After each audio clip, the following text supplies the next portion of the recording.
welcome back. Thanks for being here again. I'm so excited to learn more from you. Thank you. I'm excited to keep going with this wonderful topic. Well, and for anybody who hasn't listened, I highly recommend our first episode as well, where we establish a lot of the background for some of the topics we're talking about today. And in this episode, I'm excited to dive a little deeper into sort of practical ways we can really learn to get more in tune with the lunar cycles. Because as you said in the first episode, a lot of us are maybe more aware of the solar impact of light. And thankfully, a lot of people are now aware of how important morning sunlight is, for instance, or how much we need the sun in general. But I love that you bring so much information and awareness to the lunar cycles as well, which I feel like are just not as well understood, at least in the US, like you mentioned in the first episode. So, to build on what we talked about in our first episode together, I would love to just touch on a little bit more of the hormone aspect, and especially for the women listening, if there's any differences or similarities to be aware of for maybe children who haven't gone through puberty yet versus women who are menstruating versus women in the perimenopause, menopause, and postmenopause ages.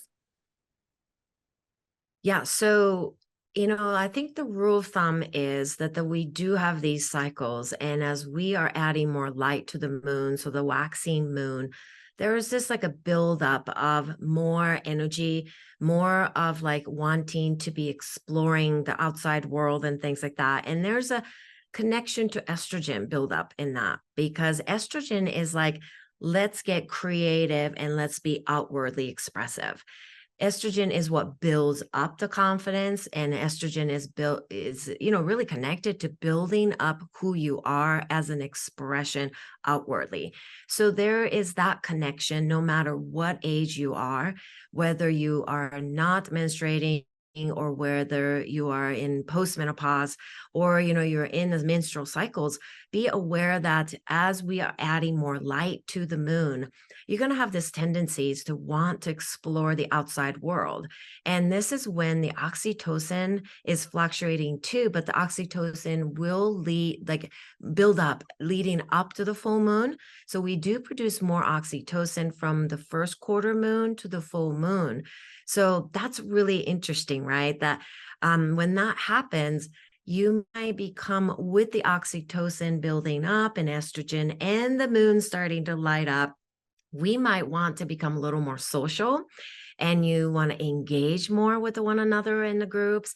And it's a good time to maybe engage with your kids, especially teenagers that say, Mom, don't talk to me, or they have other things that they want to do much rather. Might be this is a good time, especially from the first quarter moon to the full moon.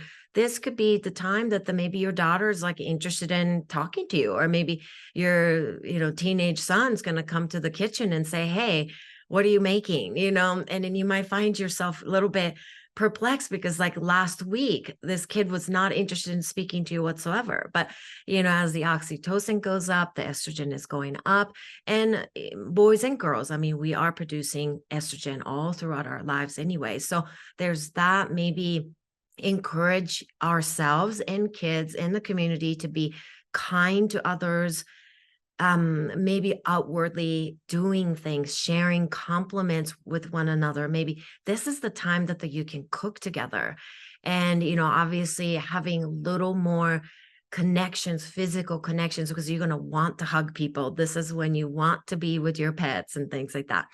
But the opposite is true also. The significant decrease from on the production of oxytocin happens from little after full moon and leading up to the new moon, maybe a little before new moon. That last period of the new moon is also called the dark moon period. So it's a little bit different at that time.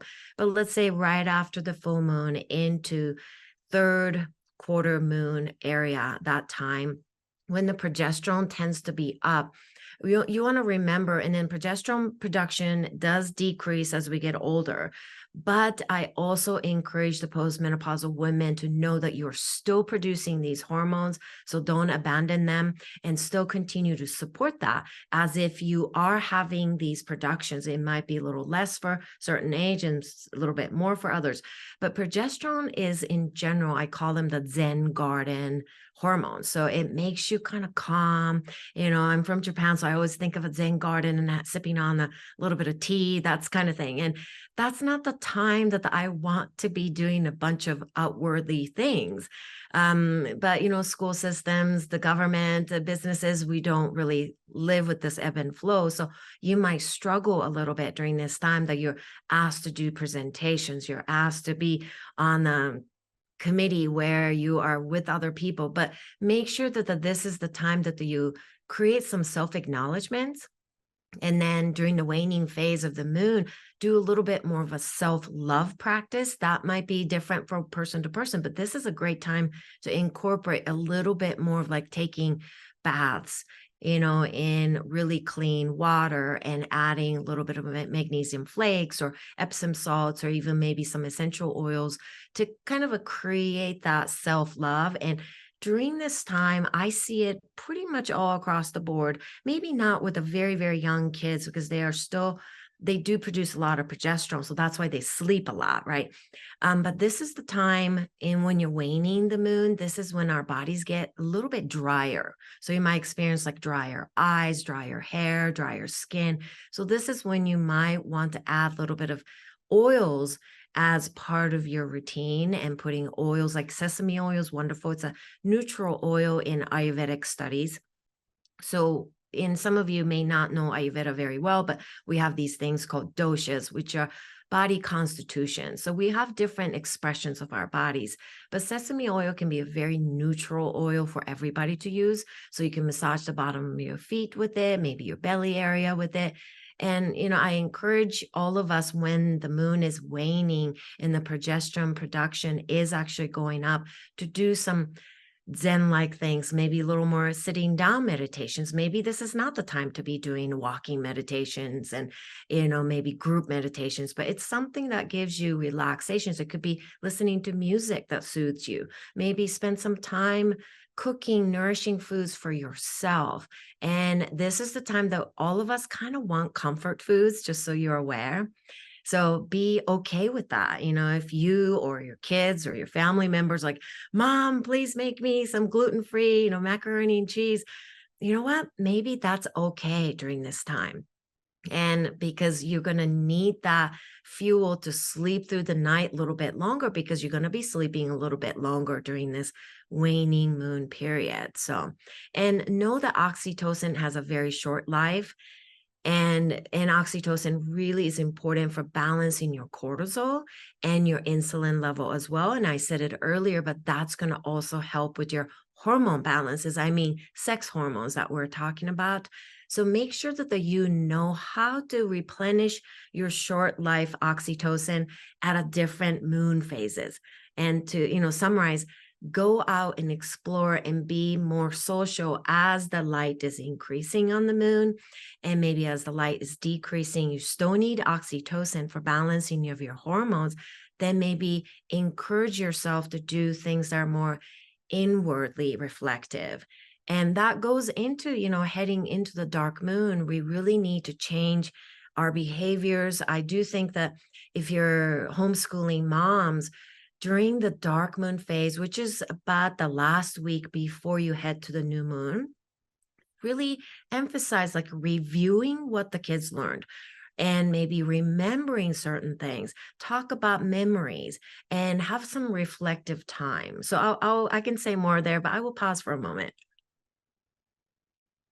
So many cool tips that you brought up in that, and I love the recommendation of sesame oil for the skin. I'll say that I keep it actually in my shower as well to use for oil pulling when I'm in the shower because it's a neutral oil, and I believe there's benefits to that in other traditions as well. I also love that the way you tied this in and the hormones changing, that there's a lot of talk of women's monthly cycles and them being on a more monthly sort of cyclical basis, and the hormones that go up and down throughout the course of a month. And I feel like guys are often kind of overlooked in this, or they're talked about just the 24-hour hormone cycle for men with cortisol. But when you're explaining this about the moon, I realized maybe the guys are done a disservice here because if they're living in the world with the moon as well, so they're also having these monthly rhythms, even if it's not tied into a menstrual cycle, they're still experiencing shifts related to the moon. And so I feel like that's a great thing that we probably often overlook, especially for men. And you mentioned cortisol and insulin. And I know that these are two that get talked about quite a bit in the modern world because they can often be out of balance for a lot of people. So I'm curious if you have any other suggestions for helping to have the right rhythm and balance of cortisol, keeping insulin in good ranges, and things that we can all do that are supportive. Yes, and if you don't mind, I'll back up a little bit about the male hormones as well with the moon cycles. And yes, we do talk about male hormones being 24-hour cycles, but actually, if you step back and look at the lunar cycles, you can actually see the changes in oxytocin levels in men in the same way that I described, and also testosterone production actually goes up quite a bit leading up to the full moon. And this can actually lead to mood swings for men, as well as a little bit more kind of aggression can kick in, and as well as sexual activities can go up for men. So these studies are out there. It's just you have to kind of dig deeper to find out if the men work in these cycles as well. And then, the answer is yes.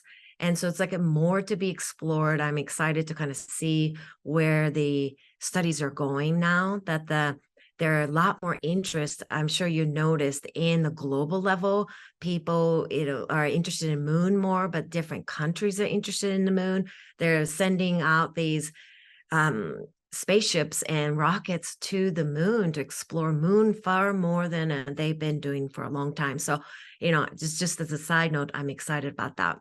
And then coming back to cortisol and insulin, which I mentioned a little bit earlier in the first episode, but the sleep cycles really impact these two hormones greatly. So coming back to addressing some of the issues like sleep cycles that changes around the full moon, and be aware of that. Don't ignore that. Know that put it on your calendar that that is going to impact all of us across the globe.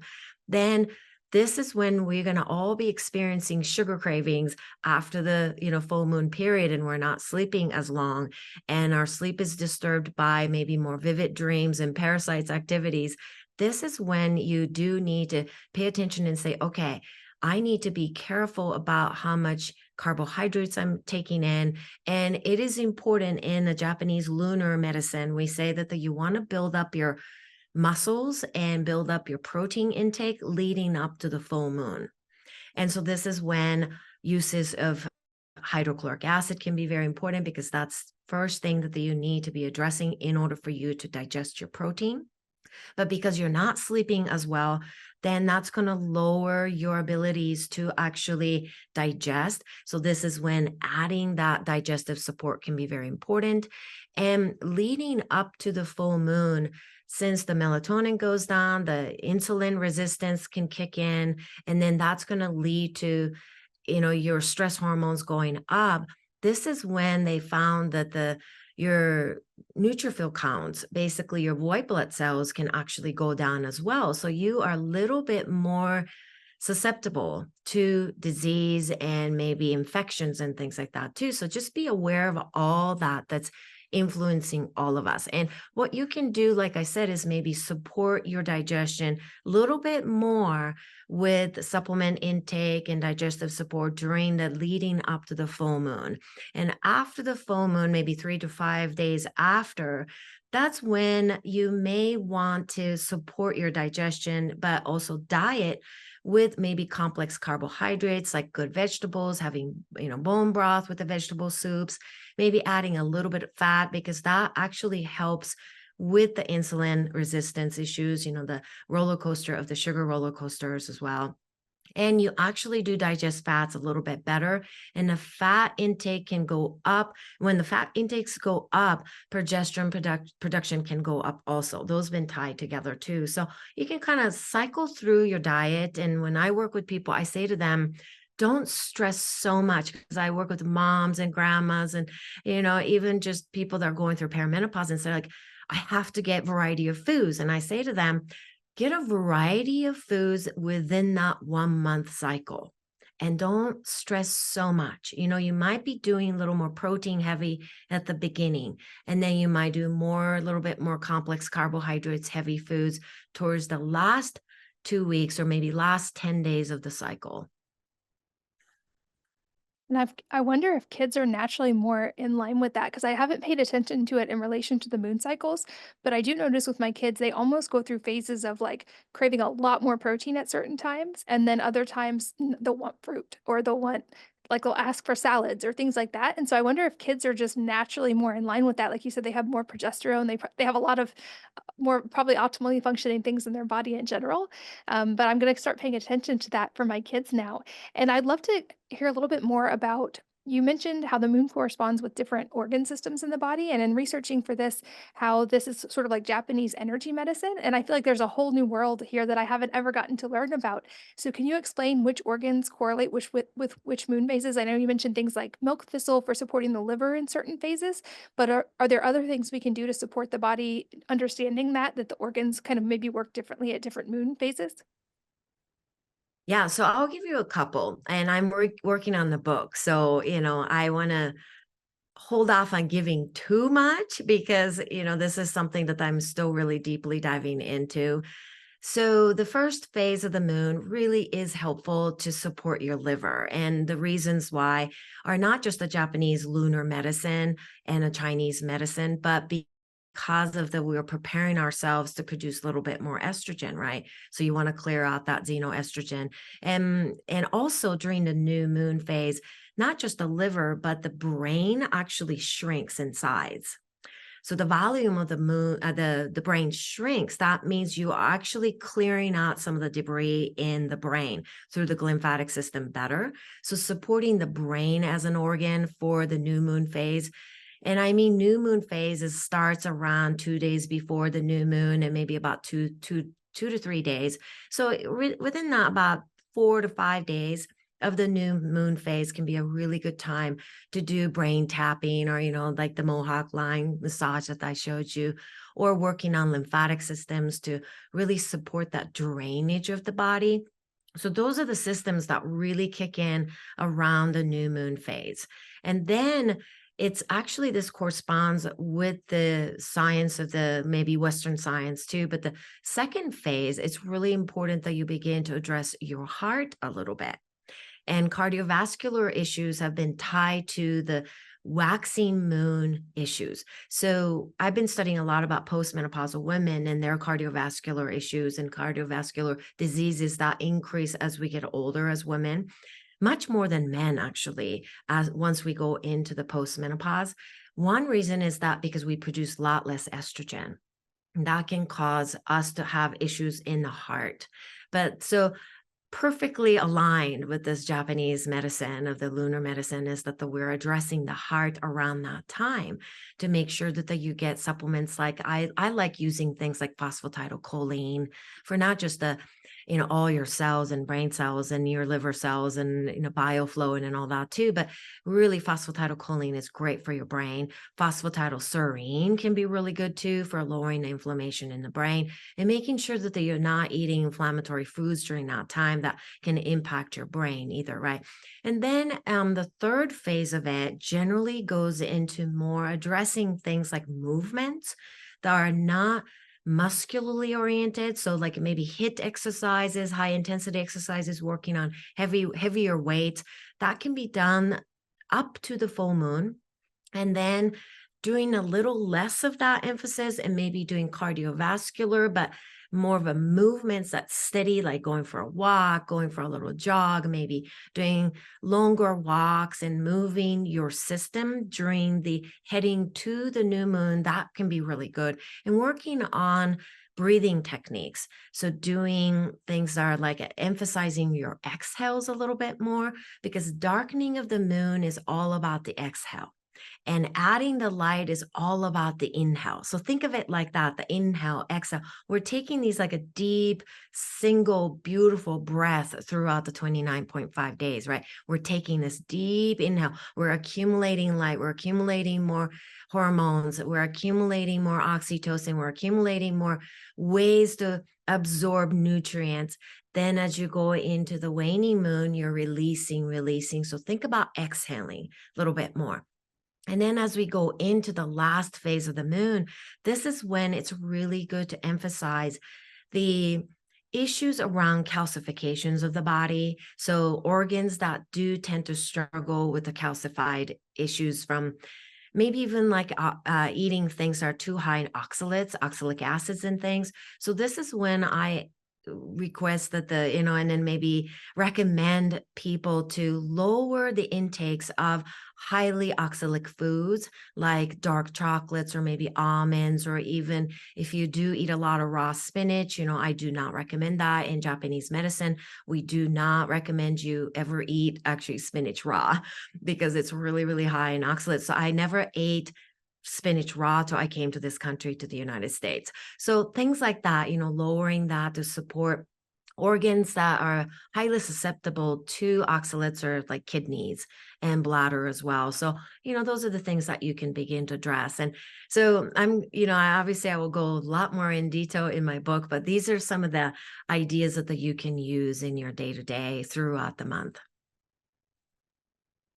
Yeah, and I'm glad you brought up that women's rate of cardiovascular disease drastically increases after menopause, actually to similar rates as men. And there's been a lot of talk about that, but I don't feel like anybody's really spoken to the lunar potential impact of that, which I think is also really fascinating because the idea of cycle syncing our workouts has gotten really popular online lately, and how maybe at different phases of your cycle, you might be better at lifting heavy, or you might want to do more gentle movements or Pilates or something. And I think this is kind of maybe the missing link, that it's like, yes, and it's menstrual cycle and moon cycle, and that the moon cycle is going to be there even after menopause. So even if you've lost your menstrual cycle, you still can tune into these rhythms and get the same benefits for your body when you start to pay attention. And I feel like this is a whole world of wisdom that has been like not talked about nearly enough in our world. So I love that you're bringing a voice to this. You mentioned your book, and I would love for you to talk a little bit about your book and when it's going to be released. And also, a question I sometimes ask on here, which is if there's a book or a number of books that have profoundly impacted you personally, what they would be and why. Right. So the book, it's going to take me at least another year to really go through it, because I like to dive into the science and the spirituality of things. I like to balance. I'm a East meets West meet person. I grew up in Japan. I only spoke Japanese growing up, so I didn't speak English, so I came here. But that has helped me a lot to look at the right side and the left side of the brain, because that's the balance that I think is helping me to look at the solar and the lunar together. It's the west and the east, and it's the front and it's the back, it's the right side, left side, feminine, masculine, and all that. So, stay tuned. But in the meantime, I'll be posting a lot of information on my website and the YouTube. So check that out. And the book that really influenced me was when I was really, really young. So this is a story that all Japanese kids, still to this day, they all have to read this at school. And the story book is it's called Swimmy. And it's a French author that wrote this book, Swimmy. And it's a children's book, actually, because I thought about, books that profoundly impacted me. There's so many, right? But this set the stage for who I am. So to give you just a quick idea is that there's a school of fish. They're all colored red, these little, like almost like a goldfish looking. Okay. They were living in this community underwater. And there's this one fish that was the same size as them, but kind of was a loner that appeared. And this one little fish was colored in black. So there's this one little black fish and then the school of red fish. Okay. And I grew up exactly like that. So my father was the only white man in the city of 1 million people. And my sister, my younger sister, my older brother, and I were the only kids that had two different, ethnicity. And we were used to called like mixed kids and things like that. But so I never could find anybody else that looked like me. And I always felt like I didn't belong anywhere.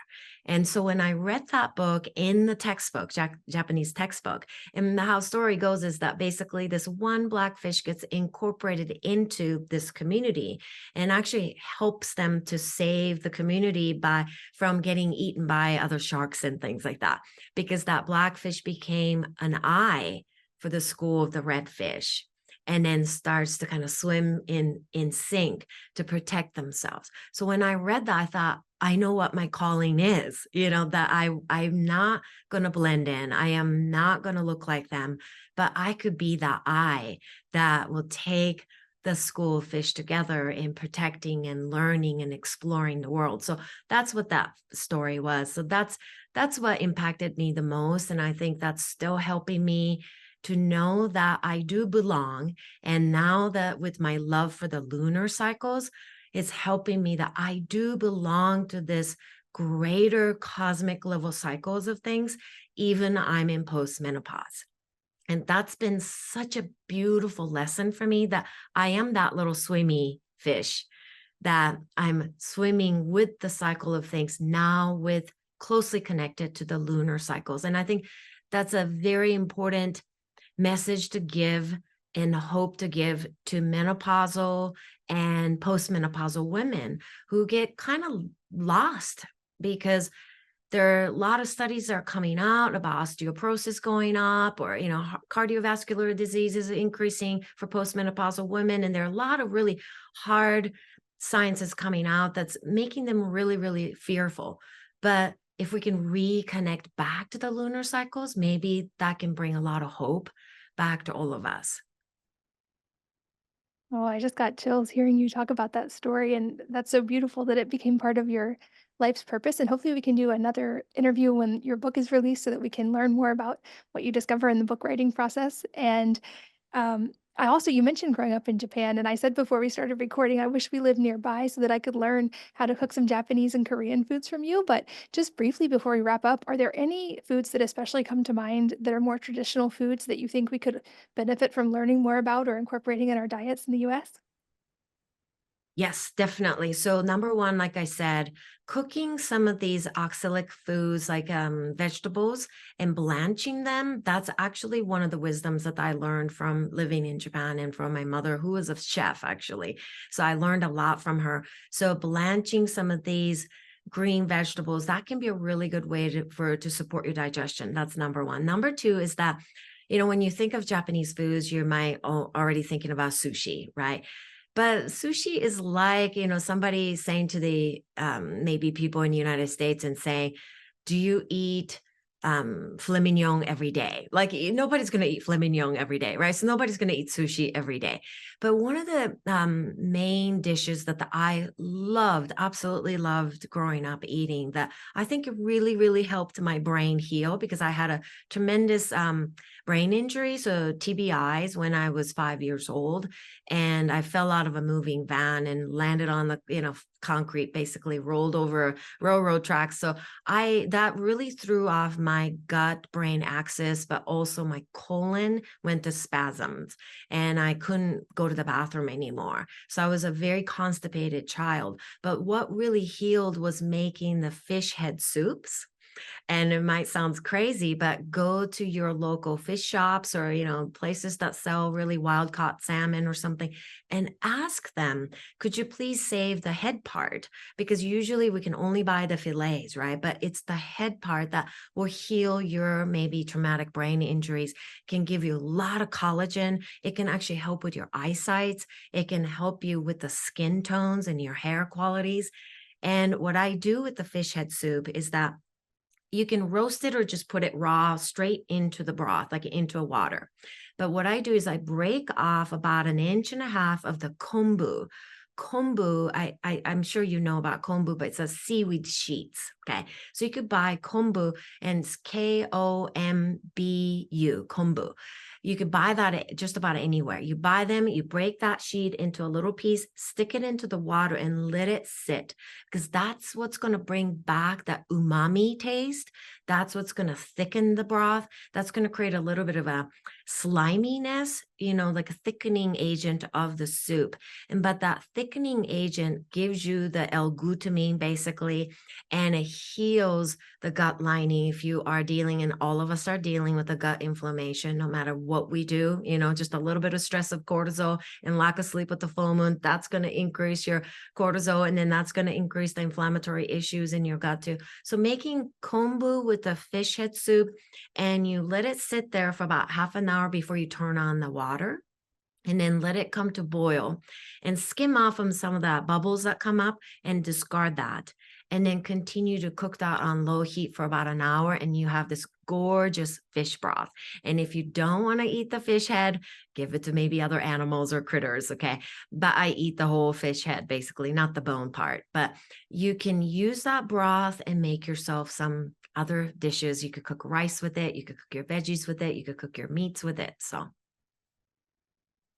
Well, I have someone who owns a seafood market in my neighborhood, so I'm excited to give that a try. I've made bone broth certainly, but I'm excited to make actually fish head soup. And like I said, I'm excited to learn more from you in the future. Hopefully, we can do another episode when your book comes out. But for today, thank you so much for your time. Like I said, I love that you are bringing light to a area that is not very much talked about and that seemingly has a very profound impact on our biology.